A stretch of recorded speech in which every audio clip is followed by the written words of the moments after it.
Hoje nós vamos falar de um tema muito importante. E para falar dessa importância, eu quero contar uma curiosidade para vocês, muito interessante. Vocês já viram, ou em filme, ou ao vivo, aqueles elefantes de circo? Quem aí já viu aqueles elefantes? E é interessante, né? Como eles são grandes, fortes, e muitas vezes eles são presos apenas com uma cordinha, né? Apenas com uma correntinha frágil. E alguém perguntou, nossa, como que esse elefante não sai correndo, arrastando tudo isso, né? Porque ele tem força, ele teria força para isso, né? Mas o que acontece? Quando esses elefantes são capturados, eles não são capturados adultos, eles são capturados filhotes. Então, realmente, quando eles são capturados e são presos, eles são presos de uma forma muito, assim, tranquila, né? Eles não têm força suficiente para sair de uma cordinha, né? Eles ainda são bebês. E aí o que acontece? Eles tentam fugir quando eles são capturados, pequenininhos. Eles tentam fugir, mas eles não têm força. E tem uma hora que acontece, eles desistem. E aí eles crescem. E aí eles já, na cabeça deles, já tentaram se desvencilhar uma vez. Então eles pararam de tentar há muito tempo e não tentam novamente. Então, o que isso nos conta? Que muitas vezes nós fomos marcados na nossa alma, na nossa identidade, lá atrás, lá no passado, antes de conhecer Jesus. Às vezes na infância, às vezes já na adolescência, mas antes de conhecer Jesus. E talvez você está aprisionado em áreas da tua vida que você na verdade já está livre.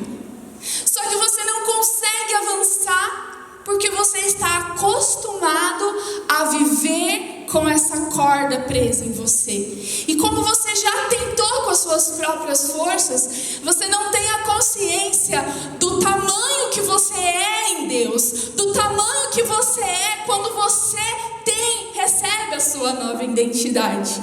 É a força que o Senhor te dá.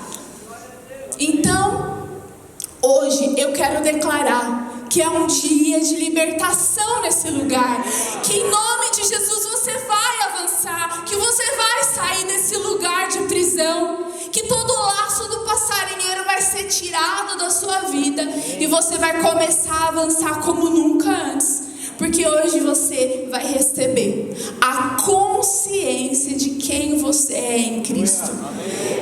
E a partir disso, você vai se livrar dessas cordas, se livrar dessas correntes, e sua vida nunca mais será a mesma. Aleluia! Eu creio que essa manhã será uma grande manhã de mudança, de transformação, de restauração. Ontem tivemos um tempo de oração, e Deus ministrou muito isso no meu coração, que é um tempo de vivermos o que nós nunca vivemos. E para isso precisamos nos libertar mesmo de coisas que nos prendem, como a Andressa falou. Irmãos, quem aqui já se perguntou o que você está fazendo aqui nessa terra? Você acorda de manhã, você já está dentro de uma rotina, talvez já tenha a sua casa, já tenha a sua família, e você acorda e fala assim, qual é o meu propósito? O que eu estou fazendo aqui? Será que a ideia de Deus, de criação, é criar o ser humano, que o ser humano cresça, se desenvolva, case, tenha filhos, e a vida vai passando e chega uma hora e morre? Será que esse é o propósito de Deus? Obviamente que não. Então hoje, com essa palavra, a gente quer trazer para você uma identidade verdadeira do que Deus pensa ao seu respeito e qual é a sua origem e o seu propósito aqui na terra. Nas escolas, eu peguei um pouco disso. Na escola, eles ensina que a origem do homem, ela é mais uma teoria, né? Eles usam como teoria, colocando essa dúvida, colocando em questão que o homem foi a evolução da espécie. Quem já ouviu isso? E se você não tem uma firmeza, uma solidez no evangelho, no cristianismo, talvez aquilo passe a se tornar e fazer sentido para você. Mas o que a Bíblia ensina? Eu não sei se eu vou conseguir pregar sentado. O que a Bíblia ensina a respeito da nossa origem? Para que Deus nos criou? Deus te formou com qual propósito? Qual é o sentido da vida? Sabe, muitas pessoas hoje, elas estão em depressão, elas se matam, porque elas perderam a essência da vida. Irmãos, quando um ser humano, uma pessoa, não sabe de onde ela veio, nem para onde ela vai, certamente ela vai viver uma vida sem propósito nenhum. Há um limite de chegar a tirar a própria vida, pelo tamanho do vazio que essa pessoa sente. Então, quando nós falamos de identidade, nós vamos entregar para você hoje uma nova herança, uma nova pátria, um novo amor, um novo propósito, um novo destino que o Senhor nos entrega. Há um tempo atrás, a minha prima, Raquel, e meus primos deram entrada, né, numa cidadania europeia, que a gente tem a descendência europeia. E o meu nome é Magneia, só que o meu nome não é Magneia, meu nome é Maqueia. E aí foi descoberto isso, tal, porque o meu primo começou a se interessar por esse assunto. E aí começou a me dar um... Pode falar. É porque antigamente os registros eram feitos à mão, né? As pessoas escreviam à mão. E ali na confusão do G com o Q, deu essa confusão. Colocaram Y. E aí ficou G em vez de Q. Por isso que deu esse... E aí, a gente estava conversando, começou a dar uma emoção, né? É bobeira, irmãos. Mas assim, se saber a sua origem, da sua família, já gera uma emoção. Imagina quando você descobre a sua verdadeira origem em Deus, o seu propósito verdadeiro em Deus. Então isso é uma coisa incrível. Eu queria chamar a Isabela. A Isabela está aí? E agora? Puxa vida, velho. Cleiton, chega aí, vou te usar como a Isabela. Pega a vara lá que eu... Deixa eu só reforçar uma coisa. Então, quando é aqui em cima. Pode subir aqui, por favor. Quando a gente quer descobrir a nossa identidade. Então, hoje nós vamos descobrir qual é a nossa identidade. Ninguém aqui vai sair com dúvida. Como a gente descobre a nossa identidade? A nossa identidade é a soma da onde nós viemos e para onde nós vamos, certo? Qual é a nossa identidade? Qual é a coisa mais importante na qual você precisa ter convicção na sua vida? Da onde eu vim e para onde eu vou. Da onde eu vim e para onde eu vou. Isso tem que ficar ressoando sobre a sua mente.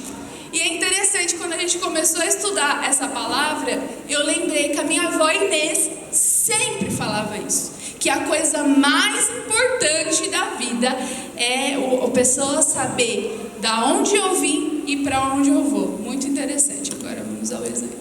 O Cleiton, quando chegou na igreja, é brincadeira, ele dormia na rua assim, é brincadeira. Vamos entender aqui um pouco mais da nossa origem, né? Quando Deus criou as coisas, quando Ele criou o céu, o mar e os animais, como que Ele fez essa criação, irmãos? Ele declarou que haja luz e o que houve? Luz. Mas quando Ele foi criar o ser humano, Ele apenas falou. Ele usou o que? As mãos dele. Então, a criação do ser humano, ela é o ápice, o auge da criação de Deus. Então, Deus pegou o pó da terra.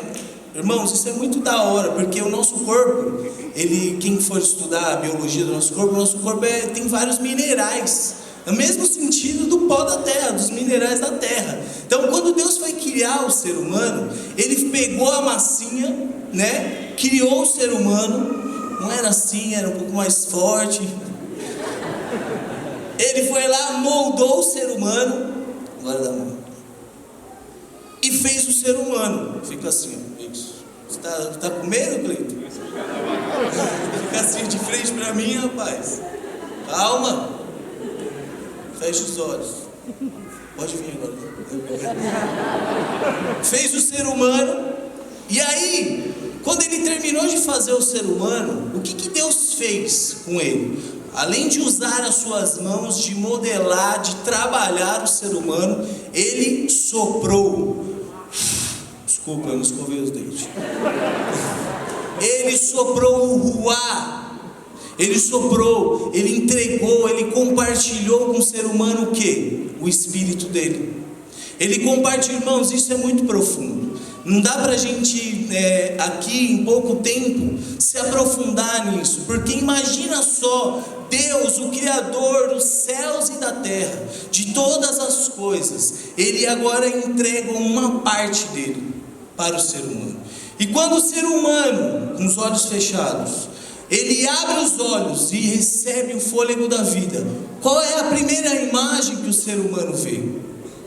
A face de Deus. Olha que aqui vai definir a nossa origem e o nosso propósito. Porque quando Deus criou, Ele formou, Ele compartilhou o Espírito dele, agora Ele entrega o propósito, que é o ser humano contemplar a face de Deus. Então, obrigado, pode sentar. A nossa essência, irmãos, a nossa natureza é essa, de um ser criado para Deus, para olhar e contemplar a face de Deus e ter um relacionamento com Deus. Então, quando vier as dúvidas, as questões, né? Isso foi no original, no propósito original de Deus. Quando nós falamos de propósito original, é porque não existe outro propósito. O único propósito que Deus fez o homem foi para adorá-lo, para ter um relacionamento com Ele. Só que isso foi perdido. Você quer falar? É um pouco complicado pregar junto, mas é legal, porque às vezes você fala assim, você quer falar? Eu sou igual meu pai, eu tô moscando aqui, olhando pra ele, tranquila. Pode continuar. Então tá bom. Eu gosto de manhã, velho. Eu escuto de manhã. O Denis é animado. 6 horas da manhã, nós ia estar aqui no Mortal. Se fosse à noite, eu ia estar... Amém! Gente, imagina isso. A primeira visão que o homem teve, que o ser humano teve, foi olhar para a face do nosso Criador. Será que existe uma imagem, um momento mais incrível do que esse? Mais impressionante, mais maravilhoso, mais inesquecível? Nunca mais Adão e Eva esqueceram desse momento. E esse momento, ele ficou marcado no nosso espírito. Então nós, enquanto humanidade, temos o olhar de Deus marcado no nosso espírito.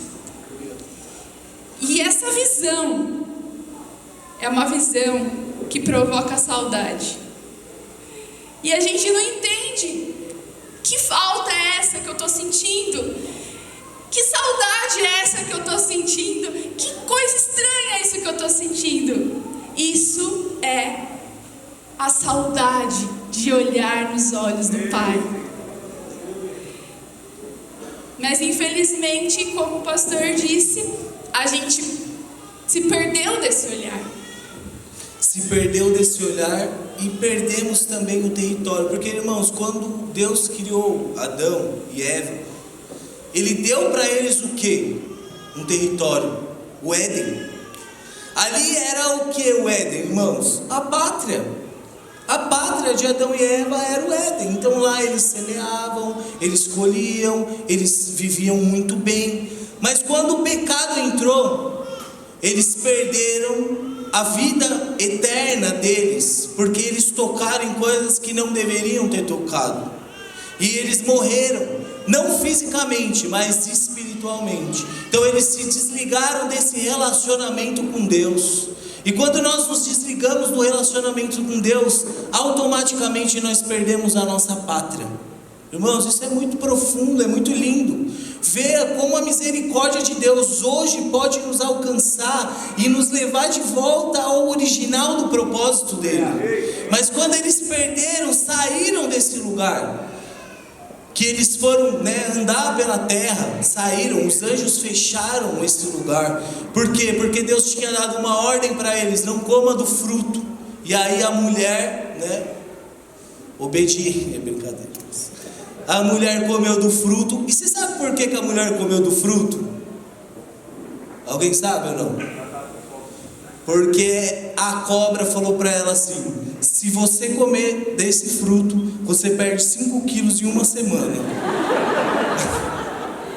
Aí ela pegou e comeu. É brincadeira. Era uma boa desculpa, um bom argumento, né, velho? Agora fez todo sentido, verdade. Se não come do fruto, imagina, ficaram trocando ideia e falou: pode comer que é bom, vai te emagrecer. E aí, irmãos, eles comeram do fruto e foram tirados do jardim. O pecado entrou e automaticamente a morte entrou. E esse desligar nos levou a viver um caminho, sabe como? De independência, de arrogância, de soberba. Queremos viver agora como? Do nosso jeito. Não queremos mais, não temos mais um relacionamento com Deus. Então começamos a levar a nossa vida da forma que nós queremos. Uma pessoa que não ouve mais conselhos, não consegue mais ter uma vida próxima de Deus, ela só vai se afastando, ao ponto de se tornar, sabe como? Uma pessoa descaracterizada de Deus. Ela perdeu toda a essência da natureza de Deus e vive no pecado. Vive como ela quer viver. Então, talvez você, pai ou visitante que veio aqui, tem vivido uma vida de uma forma que você quer viver. Eu quero te falar, Deus tem um plano melhor para você. Deus quer te entregar e te levar ao verdadeiro propósito da sua vida. Irmãos, essa vida ela é muito rápida, muito passageira.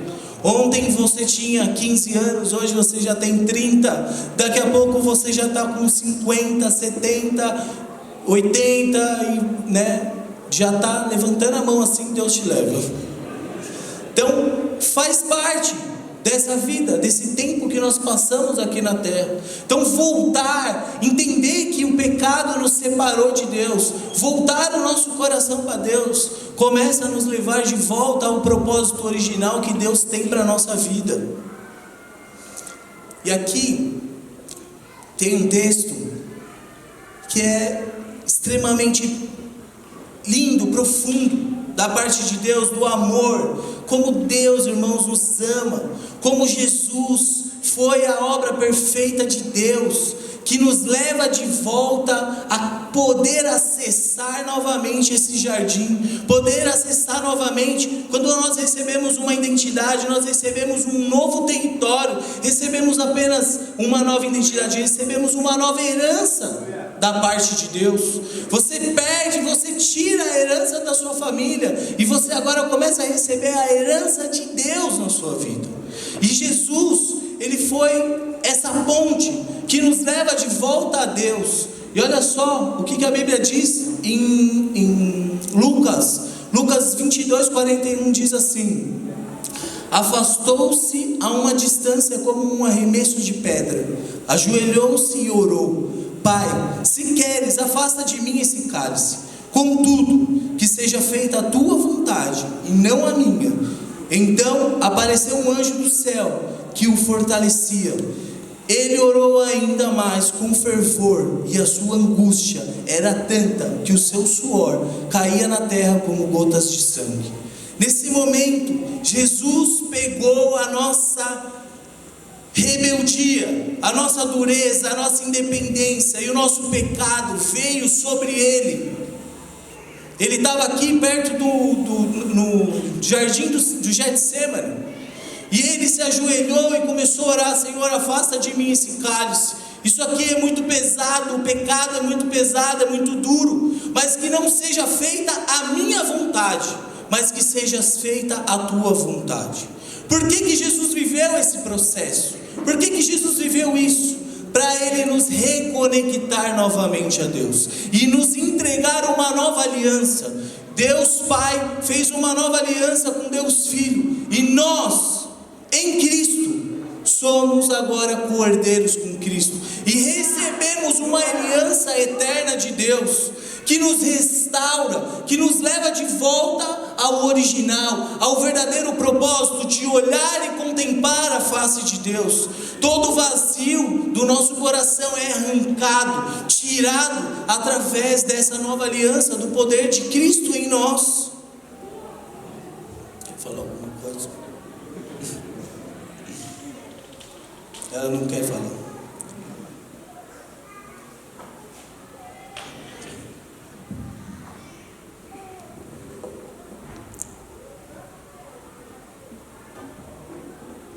Medo de acontecer um desastre aqui.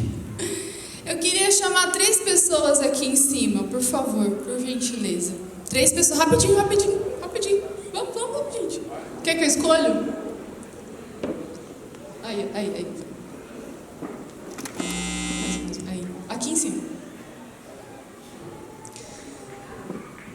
Vocês lembram da semana passada que o pastor Harini falou como vivia a Trindade?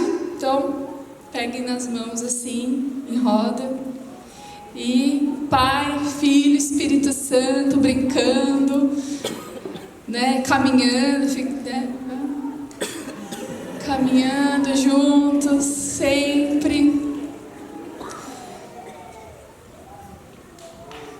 E chegou uma hora.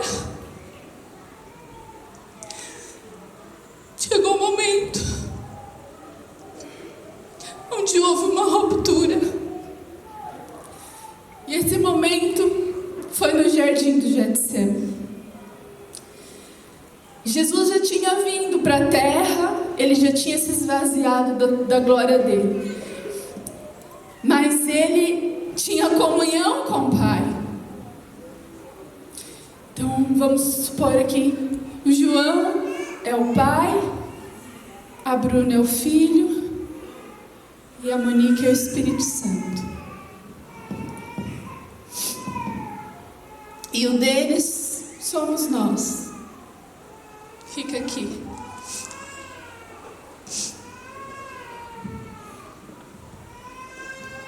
O deles somos nós. E o Pai estava de costas virada, de costas para nós, porque nós decidimos ir embora, nós decidimos escolher o conhecimento do bem e do mal, nós decidimos ouvir a voz do inimigo, e dessa forma nós perdemos a nossa comunhão com Deus, Pai. E não tinha como, nós éramos totalmente culpados, e não havia possibilidade, por mais que nós tentássemos ser bons, não havia nada que nós pudéssemos fazer para sermos bons, porque o único fonte de toda a bondade e de todo o bem é Deus. Então estávamos separados, mas no jardim do Getsemane,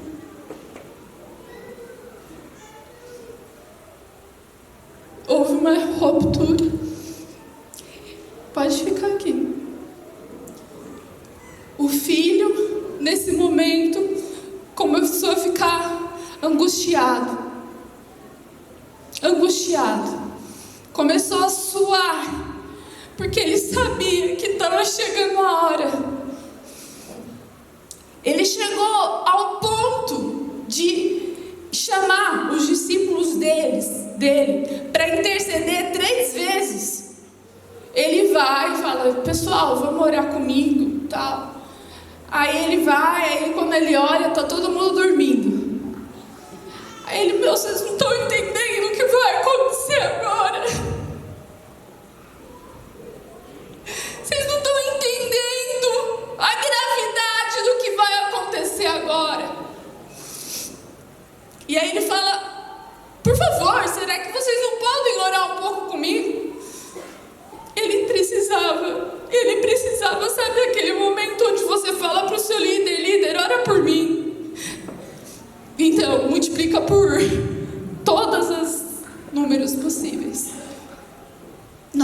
nenhum sofrimento que superasse eles.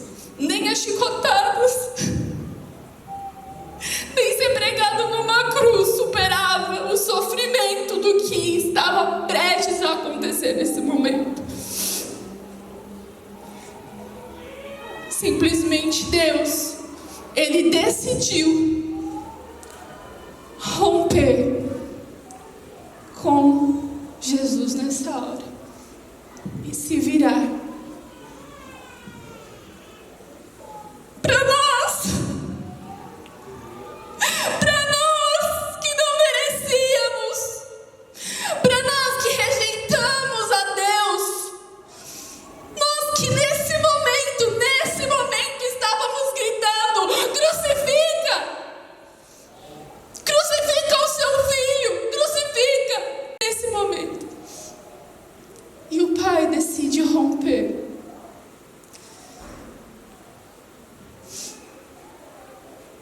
E nesse momento Jesus fica completamente vulnerável naquele jardim,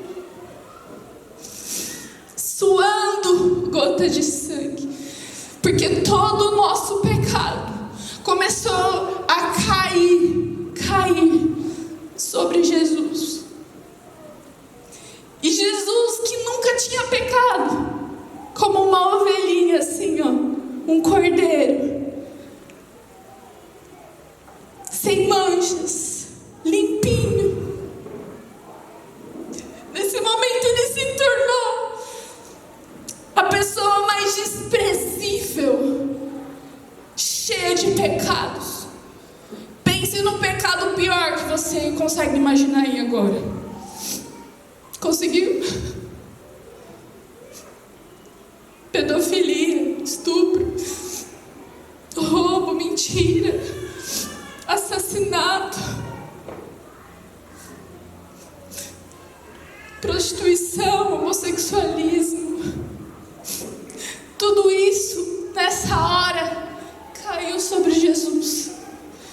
E Ele que sempre teve comunhão, sempre, imagina a eternidade toda, Ele tinha comunhão com Deus. Nesse momento Ele se torna a pessoa que Deus mais odeia.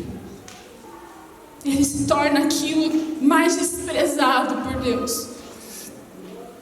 Muito obrigado pelo exemplo, galera. Deus abençoe. Então, nesse momento, finalmente nós recebemos o direito de podermos olhar novamente para os olhos de Deus. E eu quero te dizer uma boa notícia. Ele está voltando e está chegando a hora. Está chegando a hora onde nós vamos contemplar a face do nosso Criador. Aleluia. Está chegando a hora.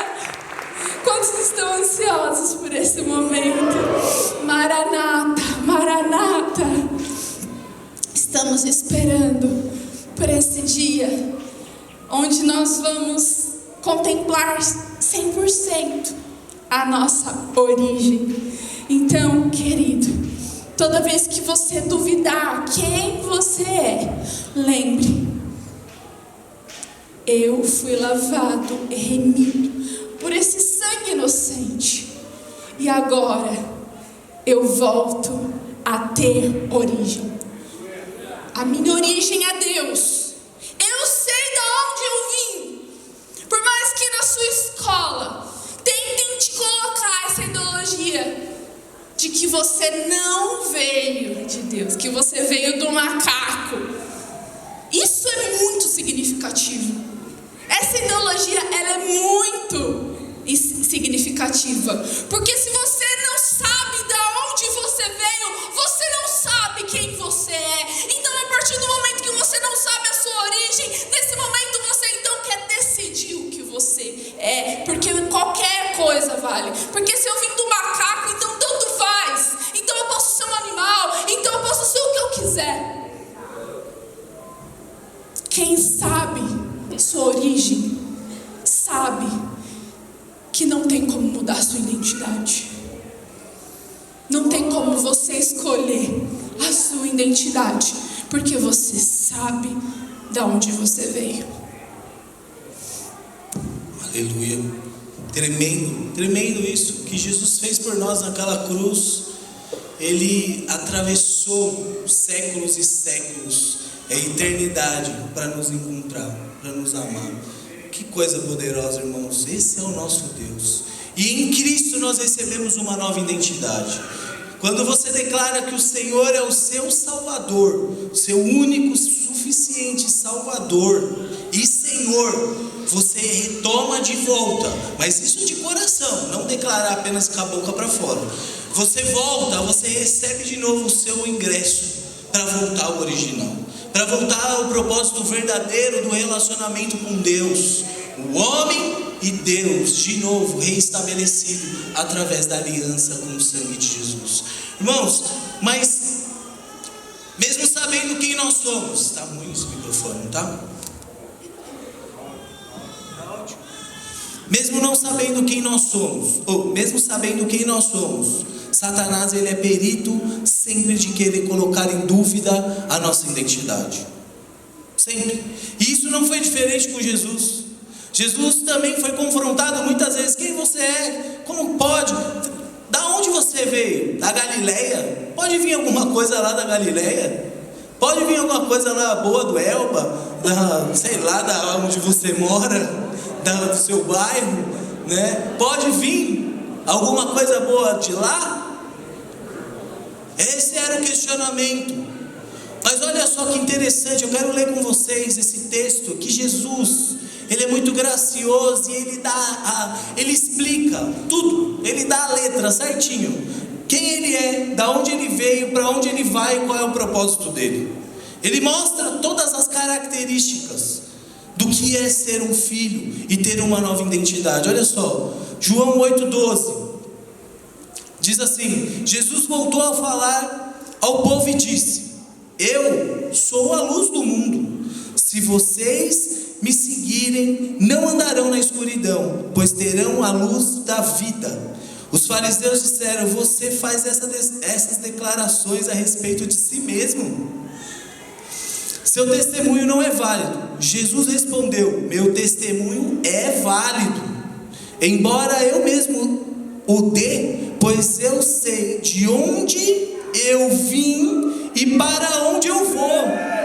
Mas vocês não sabem de onde eu vim e nem para onde eu vou. Vocês julgam pelos padrões humanos, mas eu não julgo ninguém. E mesmo que fizesse meu julgamento, seria correto, pois não estou sozinho. O Pai que me enviou está comigo.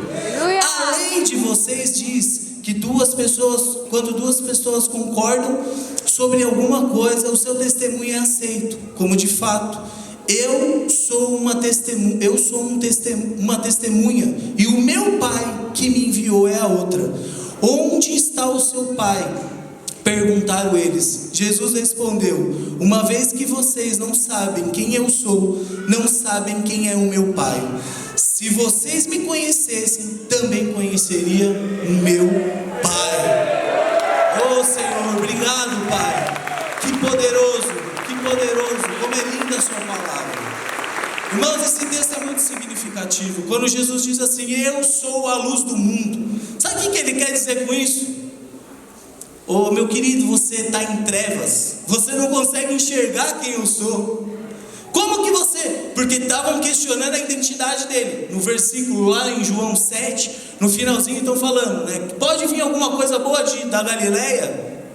E aí continua no 12, né? Colocaram aí a história da mulher que ia ser apedrejada no meio, mas continua no 12 essa discussão que eles estavam tendo.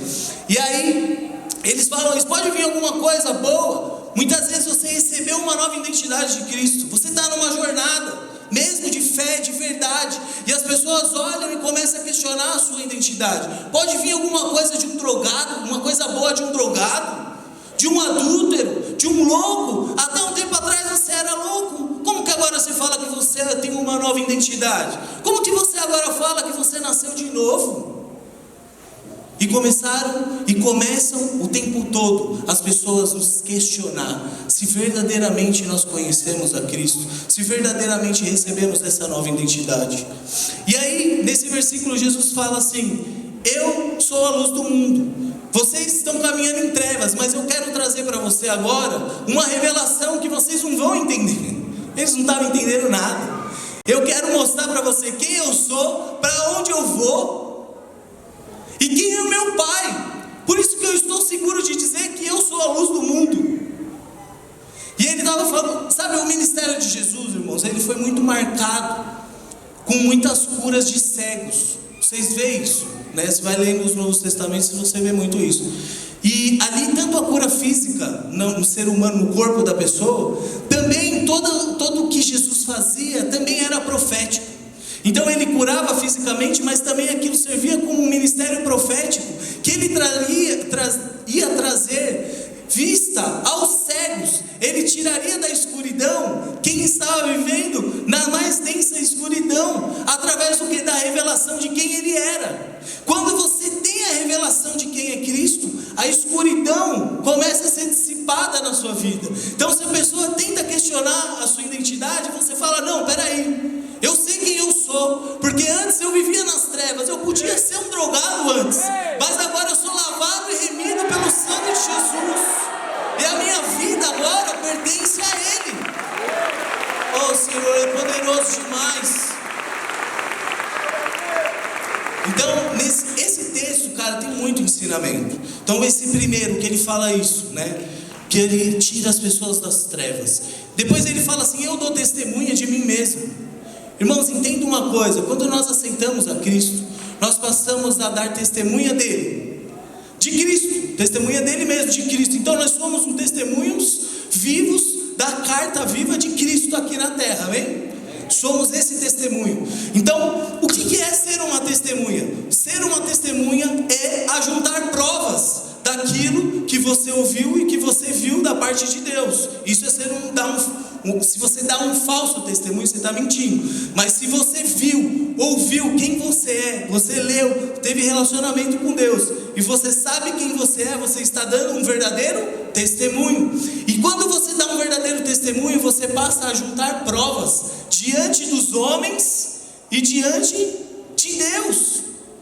Por isso que ele fala: eu dou testemunho de mim mesmo, e meu Pai confirma o meu testemunho, porque eu estou juntando provas que eu fui lavado, né? No nosso caso, fui lavado, remido pelo sangue de Jesus. Então, se eu era antes mentiroso, porque isso também muitas vezes quer pegar na nossa identidade. Se você antes era um mau pagador, um mentiroso, sei lá, quantas coisas que podem tentar o tempo inteiro, tentar roubar e voltar a te fazer aquela velha identidade, você pode chegar diante disso com um argumento certo. Fala: Senhor, eu sou a sua testemunha verdadeira, porque o teu sangue me lavou e agora eu dou testemunho. Eu sou um bom pagador, eu não minto mais, eu trato bem a minha esposa, os meus filhos, a minha casa. E você começa a juntar provas que você é um novo nascido. Então, o Evangelho, irmãos, o Evangelho é muito poderoso. O Evangelho para nós temos que levar isso a sério. Todas as atitudes que você toma tem que ser intencionais, de saber que você está juntando provas para Deus. E você está cercado por uma nuvem de testemunha, como a própria palavra de Deus diz. E muitas vezes não só testemunhas físicas de pessoas que estão vendo suas atitudes, mas no seu secreto. Sabe, o Evangelho tem que ser vivido numa forma íntegra, de verdade. Porque no seu secreto parece que ninguém está vendo. Mas nós nos esquecemos que nós estamos ajuntando provas. Ou para Deus, ou para Satanás. Quando você está sozinho, você nunca mais está sozinho. Porque agora você tem um Pai. Então, leva a sua vida a sério do seu cristianismo. Não se dê direitos próprios, por vontades próprias, porque isso é da sua antiga natureza. Agora você tem uma nova natureza. Você tem uma nova linguagem, uma nova herança, que precisa ser estabelecida na sua vida. Amém? Então, ajuntamos, né? essas provas. Bom, pode você, senão eu tô falando demais. Ele fica falando que eu falo demais. Mas ela fala mesmo. Que nada a ver. Parece que tá baixo. Você tá me ouvindo? 2. Quero ver aí quem trouxe o seu RG. Pega o seu RG aí. Quem trouxe sua identidade. Mas tem que ser identidade, não pode ser carteira de motorista, não. A última vez que eu fui fazer esse exemplo, me deram uma carteira de motorista só para você mostrar, só, viu? Só para dizer, olha, eu dirijo, eu tenho... Quem pode me emprestar a sua identidade aí? Aqui está tudo que nós precisamos saber sobre identidade. Porque é uma identidade. Então está tudo aqui. O que tem aí? Logo de começo, tem, né, o seu nome. Filiação. Filiação.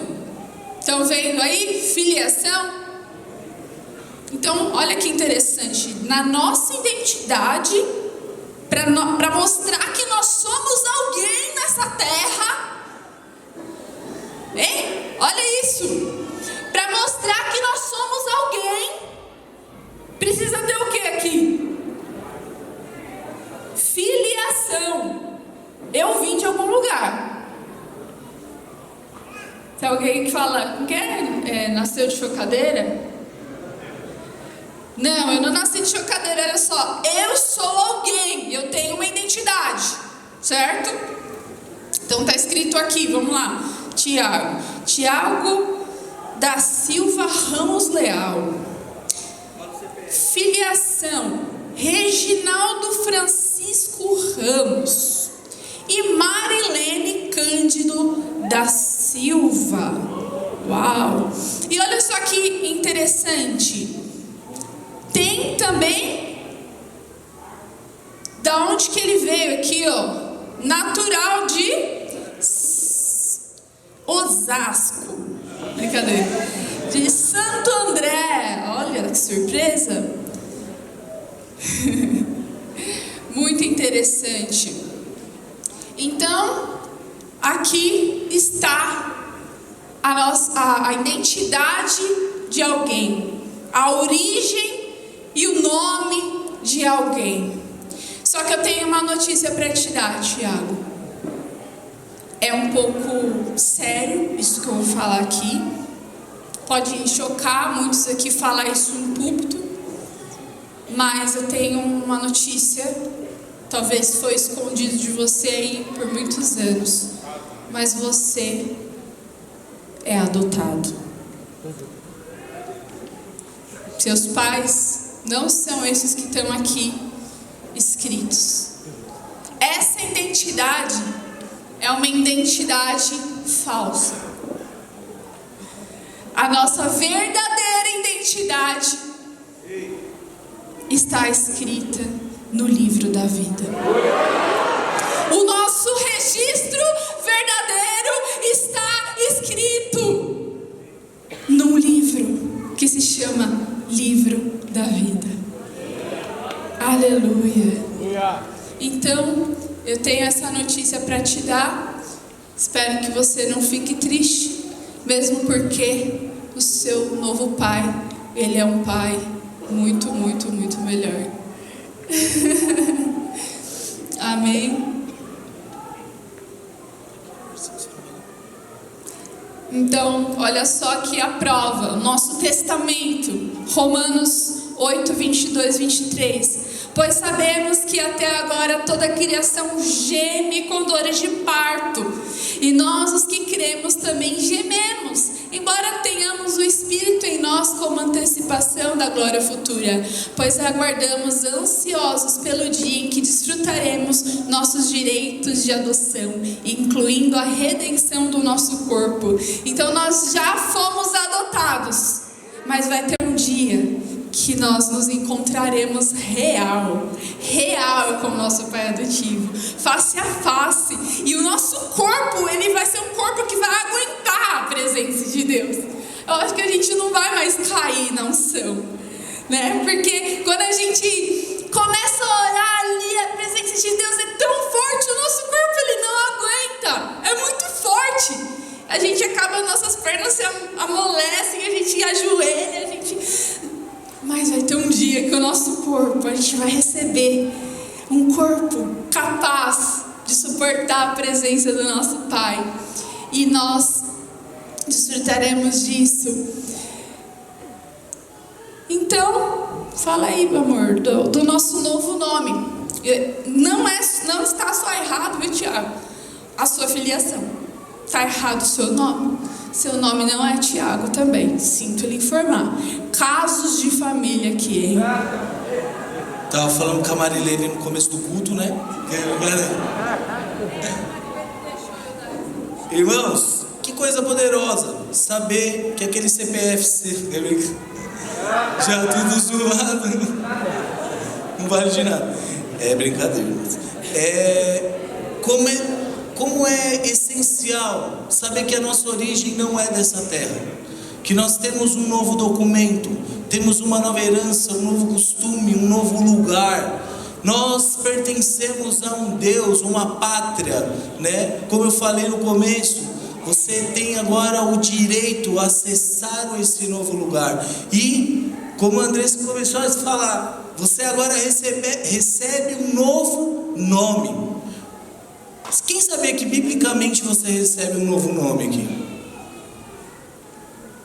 Você levantou a mão. Qual é o seu novo nome então? O vacilão. É brincadeira. Recebemos um novo nome por quê, irmãos? Porque nós agora estamos em Jesus, amém? Jesus o Cristo. Quando nós assumimos a nova identidade, nós recebemos Cristo. Cristo nada mais é do que ungido. Então, tiramos o nosso nome e recebemos o nome de Cristo. Então, sobre você agora existe uma unção, uma designação, um propósito, uma consagração de um novo lugar que você faz parte. Isso é receber um novo nome. E Jesus fala assim: agora nós somos herdeiros com quem? Herdeiros e co-herdeiros com quem? Com Jesus? Com Cristo. Deus olha para nós e Ele vê a aliança que Ele fez com Cristo em nós. Então nós recebemos esse novo nome. Olha que interessante. Vou ler aqui esse texto. Está em Romanos 8,17, diz assim: se somos os seus filhos, somos os seus herdeiros e, portanto, co-herdeiros com Cristo. Se de fato participamos do seu sofrimento, participaremos também da sua glória. Então, irmãos, que coisa linda saber que agora você, além de ter um novo lar, você ainda recebe a unção que estava sobre Cristo, sobre a sua vida. Muito interessante que na Bíblia, né? Toda a Bíblia nós vemos, principalmente no Novo Testamento, nós vemos que os nomes das pessoas têm muito a ver com aquilo que elas fazem. O significado dos nomes das pessoas tem muito a ver com a designação delas. E esse novo nome que nós recebemos também tem muito a ver com o nosso propósito. Então, essa semana me questionaram, pastor Rairine. Nossa, entraram assim me questionando. Entraram na casa, né, questionando a gente. Como que... Vocês ainda são calvinistas? Eu falei, sim. E aí a pessoa falou assim: mas como vocês conseguem ser calvinistas sendo da visão G12? Para quem não entendeu nada, né? Calvinista, eu tô meio calvo. É o Cleiton. O Cleiton é calvinista. Nossa, parece... Sabe por que ele não tem esse pedaço de cabelo? Você quer explicar ou você quer coisa? Ele dançava break. É mentira que você dançava break? Desculpa, Cleiton. Senhor, toma, pastor, esse microfone. Tira isso de mim. Para quem não sabe, calvinista é quem crê realmente na teologia da predestinação, que nós somos escolhidos por Deus para ir para o céu. Amém? Então isso, basicamente, resumindo, isso é ser um calvinista. E tem essa dificuldade aí, né? Algumas pessoas não conseguem entender. Como alguém que sabe que as pessoas que já foram escolhidas, elas vão para o céu de qualquer jeito, né? Eu pregando o evangelho ou não pregando o evangelho não vai fazer diferença nenhuma, né? Então, na hora eu não falei nada, porque eu não queria de verdade entrar em debate teológico, porque eu acho isso uma perca de tempo. Mas eu sei como que nós conseguimos ganhar tantas almas sendo calvinistas, e eu vou contar isso para vocês. Nós conseguimos ganhar tantas almas sendo calvinistas porque ganhar almas está na nossa identidade, está no nosso DNA, está no nosso nome. Não tem como nós fazermos outra coisa na nossa vida a não ser contemplar a face de Deus e buscar os perdidos. Nós simplesmente fazemos o quê? Amenizamos o sofrimento das pessoas, porque existem muitos filhos perdidos aí que ainda não encontraram uma casa. E aqui é uma casa de filhos de Deus, é uma casa paternal. Aqui é o lugar onde as pessoas que estão aí, cadê meu pai? Aqui elas vão encontrar o pai delas. Nós somos aquele que damos a notícia. Ei, você está aí perdido, você é um órfão, e você passou esses anos todos com vontade de ser adotado. Quero te dizer, você foi adotado. Quero te dar essa notícia, você foi adotado. Isso aqui todo mundo aqui já sabe, né? Isso eu estou falando para lá fora. Então, tem tudo a ver. O nosso nome tem tudo a ver com o nosso propósito. Isso está na nossa identidade. E quando recebemos esse novo nome, recebemos a mesma unção que estava sobre Jesus Cristo, amém? E a unção de Cristo, irmãos, a vida dele foi para quê? Foi para a autossatisfação dele? Foi para viver em prol do luxo e da vontade, do querer dele? Sim ou não? Ele viveu para os outros. Ele morreu por nós. Ele foi até as últimas consequências desse amor. Então, assumir essa identidade realmente tem os benefícios de ser, agora ter, né, esse voltar ao original, ter esse relacionamento com Deus, mas também um preço a se pagar. O Evangelho, irmãos, não é uma brincadeira, o Evangelho é responsabilidade. Então, quando nós assumimos e falamos assim, eu não vivo mais para minha autossatisfação, eu vivo agora para o próximo, para servir o outro. Irmãos, isso nós vamos, quanto mais nós servimos os outros, quanto mais visitas nós fazemos, quanto mais células nós fizemos, mais nós estamos servindo, ajudando, colaborando com o outro, mais nós estamos vendo, enxergando e entendendo o nosso propósito de estar nessa terra. O seu propósito não é para você viver para você mesmo. Olha que interessante. A criação de Deus, como eu falei aqui, que Deus formou, é incrível, porque ela revela isso. Quem aqui está vendo o seu próprio rosto? Eu estou aqui, estou pregando, eu não estou vendo o meu próprio rosto. Mas eu estou vendo o quê? O rosto de vocês. Então a minha essência, a minha natureza não é para ficar olhando para mim mesmo. É para olhar a necessidade do próximo e servir e amar o próximo. Essa é a configuração perfeita que Deus fez para nós como seres humanos. Você está triste, está angustiado, está depressivo? Para de olhar para você mesmo. Para de ficar lambendo suas próprias feridas. Assume o seu novo, documento, a sua nova identidade e passa a servir os outros. Porque quanto mais você serve, irmãos, mais você entende o propósito de Deus para a sua vida. Porque de resto, tudo nessa terra é passageiro, é rápido demais, irmãos. Seja lembrado pelos familiares dos outros como um tempo, eu posso dizer isso do pastor Aline. A nossa família vivíamos um tempo antes de conhecer o pastor. e agora nossa família vive outro tempo após conhecer o pastor. Não estou falando só do pastor em si, estou falando da unção que ele carrega, que ele tem entregado a vida dele, pagado um preço. Isso revela Cristo. Então, quando Cristo entrou na nossa casa, através da vida dele, a nossa história foi mudada. E que você seja lembrado dessa forma. Quando você fizer uma visita, que as pessoas lembrem, depois daquela visita, nunca mais a minha vida foi a mesma. Não por você, né? Apesar de você, Cristo foi exaltado naquela casa, naquela família. Isso é muito lindo. Isso é um direito que nós conquistamos, que Cristo conquistou por nós na cruz, que muda a história, muda destinos. Isso é servir, irmãos. Não queira ficar sendo servido. Sirva a todos, porque esse era o coração de Jesus, o Cristo. Se somos herdeiros e cordeiros com Cristo, vivemos a mesma unção que Cristo. Agora eu vou falar uma coisa aí, só que você não dá na cara, hein? Você não dá na cara. Fica de boa. Não mostra pro seu amigo do lado, não. Pegue seu celular aí. Na moral, gente. Igual em problemas graves. Depressão, vergonha, insegurança.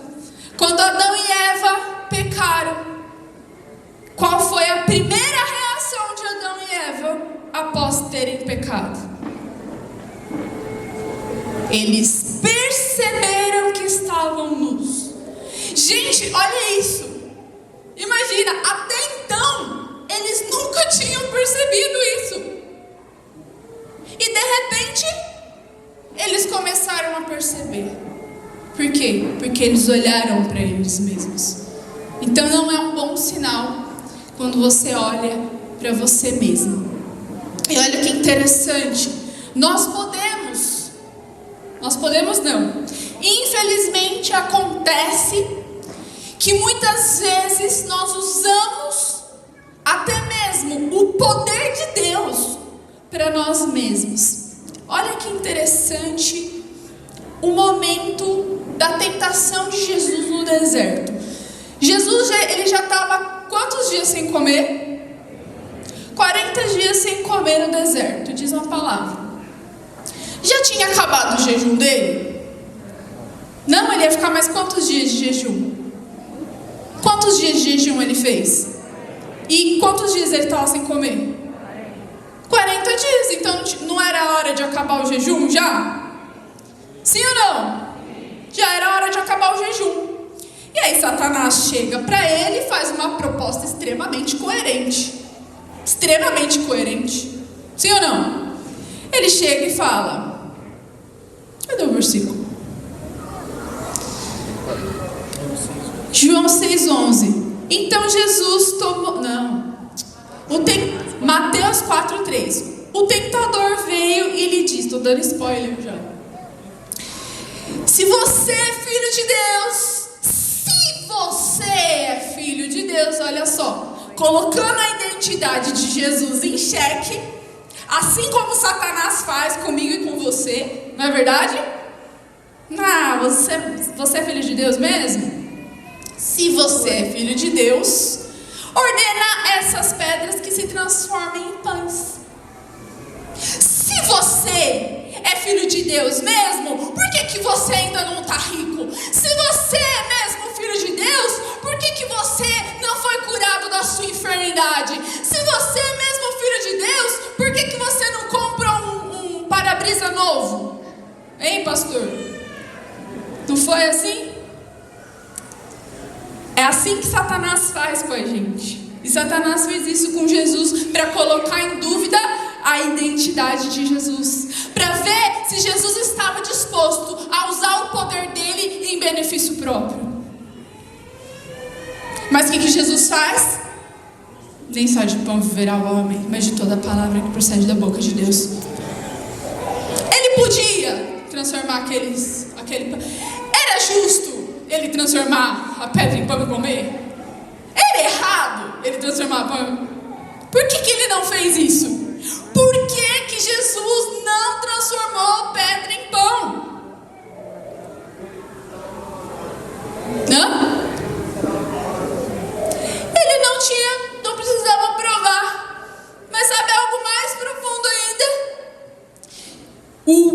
identidade de Jesus não é de quem usa o poder de Deus para benefício próprio. A identidade de Jesus não é olhar para suas próprias necessidades, para o seu próprio estômago. A identidade do Cristo é olhar para mim e para você. E olha, mais tarde, ele afronta Satanás com um milagre maravilhoso que está lá em João 6:11, que diz: então Jesus tomou os pães, agradeceu a Deus e os repartiu entre o povo. Em seguida fez o mesmo com os peixes, e todos comeram à vontade. Nesse momento, Jesus afronta Satanás. Fala assim: olha só, eu sou capaz, sim, de transformar, de multiplicar, de fazer o que eu quiser, mas eu não uso o poder de Deus para benefício próprio, para suprir as minhas próprias necessidades, as minhas vontades. Eu uso o poder de Deus para suprir a necessidade das pessoas que estão ao meu redor. E foi para isso que você foi chamado. Às vezes a gente se pergunta, por que Deus não ouve minha oração? E Jesus, ele fala: vocês oram errado. Vocês não estão orando certo. Porque o poder de Deus, ele é usado. Ele foi nos dado para nós usarmos para com as outras pessoas. Então nós precisamos pedir oração, sim. Peça oração quando você precisar de algo. Porque quando o seu irmão pedir por você, o Senhor vai responder. E vice-versa. Amém. Poderoso, né? Deserto. Que milagre poderoso. Pegar os peixinhos, os pães e servir a todos. Esse é o nosso propósito, irmãos. Viver em prol de servir as outras pessoas. Queria te convidar a ficar de pé.